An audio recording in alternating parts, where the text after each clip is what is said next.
पेट में बढ़ी हुई गर्मी जो है ना, उस पेट की बढ़ी हुई गर्मी को शांत करने के लिए आपको अपनी डाइट में क्या क्या चेंजेस करने हैं, आपको एक्सरसाइजेज में कौन सी एक्सरसाइजेज किस तरीके से करनी है, और प्राकृतिक चिकित्सा में ट्रीटमेंट कौन सा रहेगा इसके लिए, सवेरे सवेरे का रूटीन क्या रहेगा, और पूरे दिन में आपको क्या क्या नहीं करना है और किन किन चीज़ों पर सबसे ज़्यादा फोकस करना है, ये सारी चीज़ें आपको एक एक करके बता रहे हैं। उनको अच्छे तरीके से समझ लो। और पेट की बढ़ी हुई गर्मी के लक्षण जो हैं वो तो आपने सारे बता ही दिए।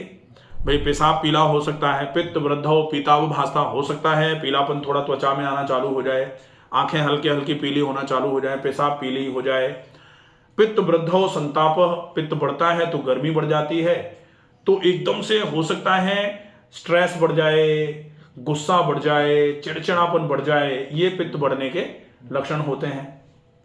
पित्त वृद्धौ अल्प निद्रता, नींद धीरे धीरे करके खराब होना चालू हो जाती है। 1 घंटे आधे घंटे की नींद आती है, टुकड़ों में हाँ। नींद आ रही है सर। और फिर पित्त वृद्धौ बल हानिर, बल की हानि होती है, आपके शरीर में क्षमताएं जो हैं वो कमजोर होना चालू हो जाती हैं।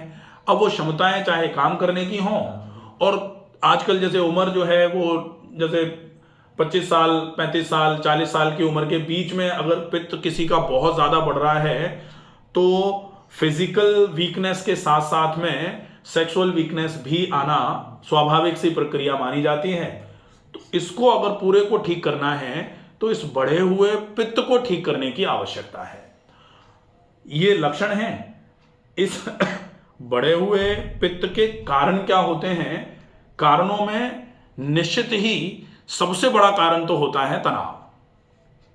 पित्त को बढ़ाने में सबसे हेल्पफुल रीजन जो है वो स्ट्रेस होता है। दूसरे नंबर पर लैक ऑफ फिजिकल एक्टिविटी, व्यायाम कोई व्यक्ति अगर कम करेगा, निश्चित ही आज नहीं तो कल दोष इम्बैलेंस होना चालू हो जाएंगे, और दोषों में असमंजस जो बोला जाता है, दोषों में विषमता अगर आई तो फिर रोग आ जाता है। रोगस्तु दोष वैषम्यम, ये कहावत कही गई है। रोग तब होगा जब दोष विषम होगा, और अगर पित्त बढ़ गया तो फिर रोग तो आना ही है, क्योंकि दोष विषम हो जाता है। इसके लिए रूटीन क्या है वो आप अच्छे तरीके से समझ लो। सवेरे सवेरे का रूटीन जो है, सवेरे आप थोड़ा जल्दी जागो। कहा जाता है कि कोई व्यक्ति अगर ब्रह्म मुहूर्त में जगना चालू कर दे तो उसके आधे रोग तो वैसे ही ठीक होना चालू हो जाते हैं। ब्रह्म मुहूर्ते उत्तिष्ठे स्वस्थो रक्षार्थमायुषा, स्वास्थ्य की रक्षा स्वतः होना चालू हो जाती है अगर कोई ब्रह्म मुहूर्त में उठना चालू हो जाता है। ब्रह्म मुहूर्त में उठ के आपको क्या करना है? जागते ही बैठ करके पानी पीना है, ऊषा पान। जागते ही 3 ग्लास, भूल करके भी गर्म पानी नहीं पीना है, सादा पानी पिया जाएगा, ये विशेष ध्यान रखेंगे। और आप तावे के बर्तन का पानी भी नहीं पिएंगे। पित्त की वृद्धि के केस में आप सादा कांच के बर्तन का, मिट्टी के बर्तन का या स्टेनलेस स्टील के बर्तन का पानी पिएंगे। पानी पी करके 10 मिनट आप या तो एड़ियां उठा के पंजों के बल चल लो, या फिर छोटे मोटे कोई काम है वो कर लो। मतलब 10 मिनट मोशन नहीं जाना है, रुकना है। उठते ही लगती है सर। उठते ही लगती है तो आपको इसकी प्रैक्टिस करनी पड़ेगी कि उठते ही मोशन जाना है। आप उठते ही सबसे पहले 1 गिलास पानी पी लो जल्दी जल्दी, और तुरंत चले जाओ। फिर धीरे धीरे करके पानी पी के बैठ जाता हूँ जब, तो थोड़ा नहीं लगती है, लेकिन खड़ा हो गया हाँ तो फिर तो जाने। कोई बात नहीं, आप जगो, जगते ही पानी पियो पहले। और पानी भी अगर एक साथ 3 गिलास नहीं हो पा रहा है तो धीरे धीरे करके 3 गिलास पे आ जाना।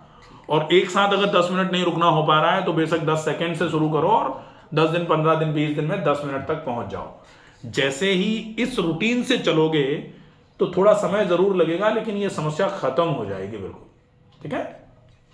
उसके बाद मोशन जाना है, और मोशन जाने में विशेष ध्यान रखना है, जोर नहीं लगाएंगे आप पेट को। नहीं तो क्या होता है कि पेट साफ नहीं हो रहा तो लाओ जोर लगा के पूरे मल को निकालने की कोशिश करते हैं, उससे आंतें कमजोर हो जाएंगी, तो जोर नहीं लगाया जाएगा।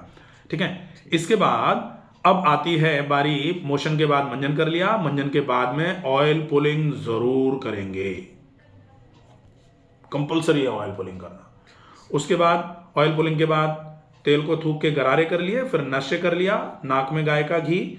उसके बाद आंवला और मिश्री, जो धागे वाली मिश्री आती है ना, सफेद मिश्री, तो आंवला 1 चम्मच और मिश्री 1 चम्मच मिला करके 1 गिलास पानी के साथ इसको अपन ले लेंगे। ठीक है, इसको लेने के बाद फिर हम टहलेंगे। टहलने में 40 मिनट टहलना, 40 मिनट में 4 किलोमीटर। उसके बाद एक आसन होता है राजा रानी आसन, मरकट आसन, इसको 10 मिनट करना है। और फिर 5 मिनट का अनुलोम विलोम प्राणायाम और 10 मिनट या 100 बार डीप ब्रीदिंग, लंबी गहरी सांस भरना, भरी गई सांस को धीरे धीरे छोड़ना। उसके बाद शीतकारी प्राणायाम होता है, इसको 11 बार करेंगे। शीतकारी मतलब जीभ को फोल्ड करके ऊपर की तरफ लगाया, मुंह से सांस भरी, या तो ऐसे छोड़ दो या फिर बाईं नाक को बंद करके दाईं नाक से सांस को छोड़ना है। ये प्राणायाम हो जाएगा और पूरा हो जाए उसके बाद सीधे लेट करके विश्राम करेंगे।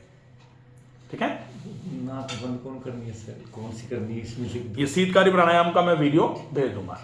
ठीक है, ये हो जाएगा। इसके बाद अब आएगी बारी खाने पीने की। तो खाने पीने में विशेष ध्यान रखना है, पहला तो 10 से 11 गिलास पानी पूरे दिन में। ठीक है, फिर व्यायाम के बाद जैसे ही फ्री होंगे तो व्यायाम के बाद 1 गिलास सौंफ पानी लेंगे।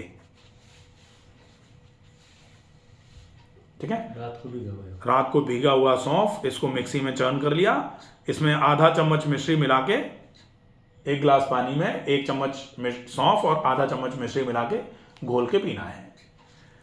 8 बजे के आसपास आप सफेद कद्दू का जूस पिएंगे।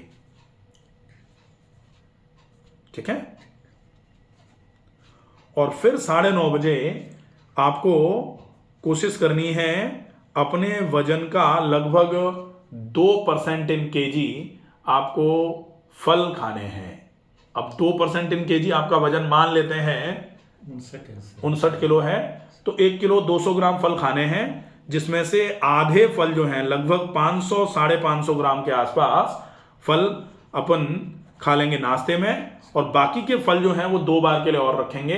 एक बार खाएंगे 2-2:30 बजे और एक बार शाम के खाने के साथ खा लेंगे। तो शाम के खाने के साथ पपीता खाएंगे। ठीक है, तो शाम के खाने में अपन बहुत मोटे आटे की चोकर की रोटी और सब्जी की मात्रा ज्यादा और पपीता खाएंगे 200 से 250 ग्राम।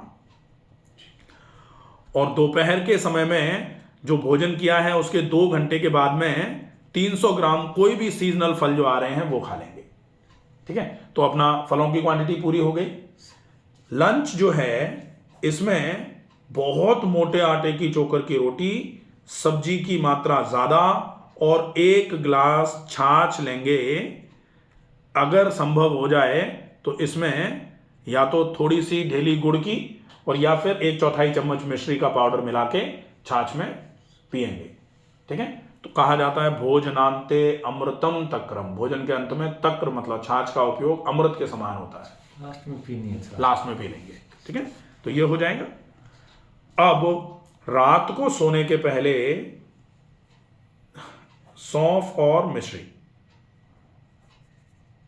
सोने के 1 घंटे पहले ले लेंगे। सुबह भिगोएंगे, इसको शाम को लेना है? हाँ। शाम को भिगोऊं जो सुबह लेना है? सुबह।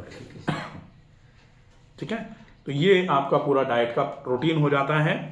इसके बाद अब खाने को पिएं और पानी को खाएं। ये विशेष ध्यान रखना है कि खाने के 1 गिलास को 60 बार चबा के खाएं। बिल्कुल पानी पानी जब हो जाए तब अंदर ले जाएं, और पानी को खाएं मतलब पानी को बिल्कुल चाय की तरह सिप कर करके पीना है। रोज रात को सोने के पहले हल्का निमाया सा गुनगुना पानी बाल्टी में भर के उसमें पैर डाल के बैठने हैं और नाक में गाय का घी डालना है, नशे करना है। ठीक है, दिन में 2 बार पेट पर गीला कपड़ा 20-20 मिनट के लिए, सवेरे और 1 बार शाम को। खाने से पहले सर? ये खाने के पहले करेंगे, खाने के बाद तुरंत पेट को ठंडा नहीं कर सकते, तो ये ध्यान रख लेंगे। मिर्च मसाले चिकनाई, खटाई, दूध सर, दूध से बनी मिठाई, ये सब बंद है। दूध से बना सिर्फ छाछ और दही का उपयोग कर सकते हैं, वो भी तब जब घर का बनाया हुआ दही हो। घर का ही। ठीक है, तो वो बढ़िया रहेगा। ये पूरा रूटीन फॉलो करना है। रोटी चोपड़ सकते हैं, घी नहीं, गाय के घी में रोटी चोपड़ सकते हैं, कोई दिक्कत नहीं है, चलेगा। ठीक है, भैंस का है सर, गाय का नहीं। थोड़े समय के लिए कोशिश करो गाय का मिल जाए। गाय का मिल जाता है आजकल, गाय के घी का चलन चल रहा है। ठीक है, तो ये अच्छे तरीके से फॉलो करो। कोई दिक्कत रहेगी तो मेरे नंबर हैं, मुझे व्हाट्सएप पर मैसेज कर देंगे। ठीक है।